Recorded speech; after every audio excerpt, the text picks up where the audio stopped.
Welcome to Big News, daily current affairs for competitive exams.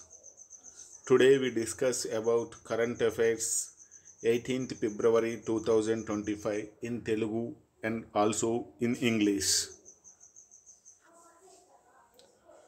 Which companies have ranked in the top 2 in the Future Brand Index 2024? Samsung and Reliance.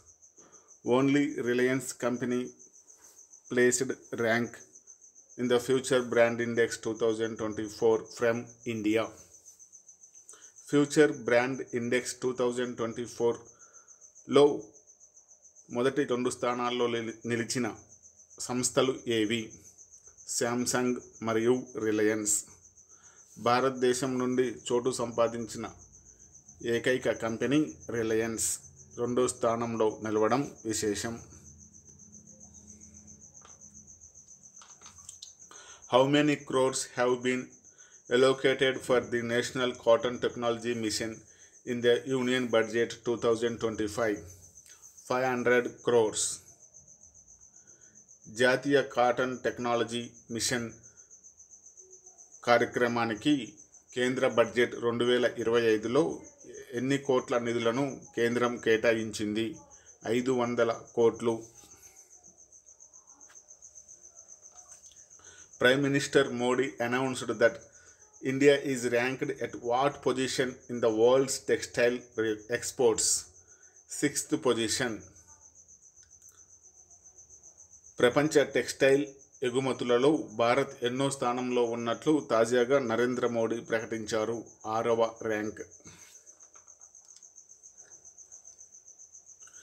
Which state government has launched the Nadi Bandhan program? West Bengal. నదీ బంధన్ పేరుతో కార్యక్రమాన్ని ఏ రాష్ట్ర ప్రభుత్వం తాజాగా ప్రకటించింది? పశ్చిమ Bengal. Which country will host the 2025 BRICS summit in July? Brazil. 2025 సంవత్సరానికి సంబంధించి బ్రిక్స్ సదస్సును ఏ దేశం జూలైలో నిర్వహించనుంది? Brazil. Who has been elected as the Prime Minister of Vanuatu country? Jotham Napat. Vanuatu దేశపు నూతన ప్రధానమంత్రిగా ఎవరు నియమితులయ్యారు? Jotham Napat. Who is the highest paid athlete in 2024? Cristiano Ronaldo, football player. 2024 సంవత్సరానికి గాను అత్యధిక వేతనం పొందిన క్రీడాకారుడిగా ఎవరు రికార్డు సృష్టించారు? Cristiano Ronaldo. On which day is World Unani Day celebrated? February 11th. ప్రపంచ యునానీ దినోత్సవాన్ని ఏ రోజు జరుపుకుంటారు? ఫిబ్రవరి 11. On which day did the central government launch the PM Suryaghar program? February 13, 2024. PM Surya Ghar Yojana పథకాన్ని ఏ రోజున కేంద్రం ప్రకటించింది?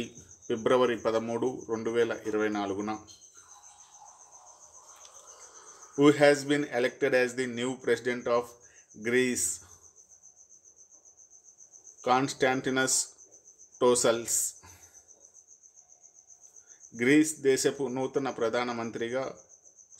అధ్యక్షుడిగా ఎవరు ఎన్నికయ్యారు? Konstantinos Tosalis. Who is the author of the book The New Icon, Savarkar and the Facts? Arun Shouri. The new icon, Savarkar and the facts అనే పుస్తక రచయిత ఎవరు? Arun Shouri. Which country has announced the establishment of a space station named Cold Sea? China. Cold sheep పేరుతో ఏ దేశం అంతరిక్ష కేంద్రాన్ని నిర్మించనున్నట్లు తాజాగా ప్రకటించింది? China. Thank you for watching బిక్కీ news. Please like, share and subscribe. Thank you.